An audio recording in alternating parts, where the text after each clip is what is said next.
Seljuk, ruling military family of the august Turkish tribes that invaded southeastern Asia in the 11th century and eventually founded an empire that included Mesopotamia, Syria, Palestine, and most of Iran.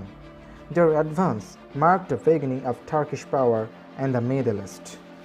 During the 10th century, migrations of the Turkish people from Central Asia and southeastern Russia, one group of nomadic tribes led by a chief named Seljuk settled in the lower reaches of the Sea area and later converted to the Sunni form of Islam. They played a part in the frontier defense forces of the Samanids and later of Mahmud of Ghazna. Seljuk's two grandsons, Chagri Bey and Tughul Bey, enlisted Persian support to win realms of their own, Chagri controlling the greater part of Khorasan and Tughul at his death in 1063, heading an empire that included western Iran and Mesopotamia. Under the Sultans Alparslan and Malik Shah, the Seljuk Empire was extended to include all of Iran and Mesopotamia and Syria. In 1071, Alparslan defeated an immense Byzantine army at Manzikert and captured the Byzantine Emperor Romanos IV Diogenes.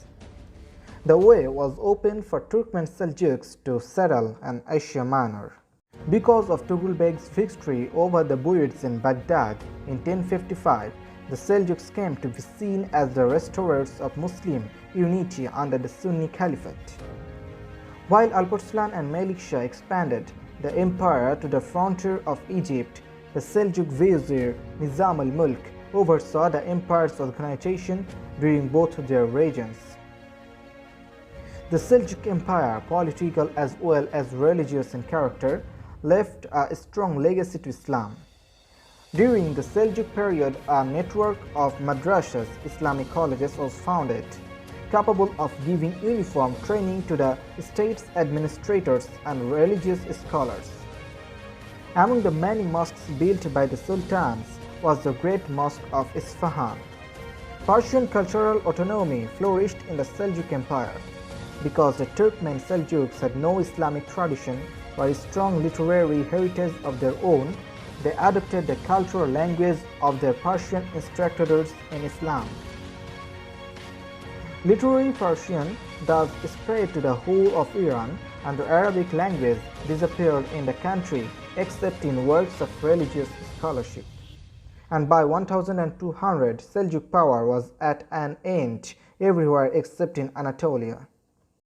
Alparslan's victory at Manzikert in 1071 had opened in the Byzantine frontier to Oghuz Trebizond, and they soon established themselves as mercenaries in the Byzantine's local struggles. Their employment by rival Byzantine generals vying for the throne of Constantinople gained them increasing influence, and gradually they assumed control of Anatolia as allies of the Byzantine emperor. They were driven to the interior of Anatolia by crusaders in 1097. Hemmed in between the Byzantine Greeks of the west and by the crusader states in Syria on the east, the Seljuk Turks organized their Anatolian domain as the Sultanate of Rome. Though its population included Christians, Armenians, Greeks, Syrians, and Iranian Muslims, Rome was considered to be Turkey by its contemporaries. Commerce, agriculture, and art thrived in the kingdom, where a tolerance of races and religions contributed to order and stability. A war against the Khwarezm Shah dynasty of Iran, instigated in 1230 by the Rome Sultan Alauddin Kaikobad, led ultimately to the disintegration of Rome and of Seljuk power.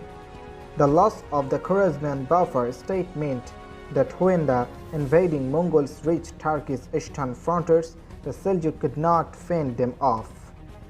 At the Battle of Koshadagh in 1243, Seljuk autonomy was lost forever.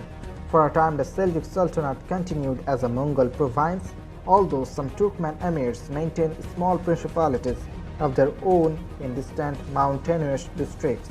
The Seljuk dynasty died out at last early in the 14th century.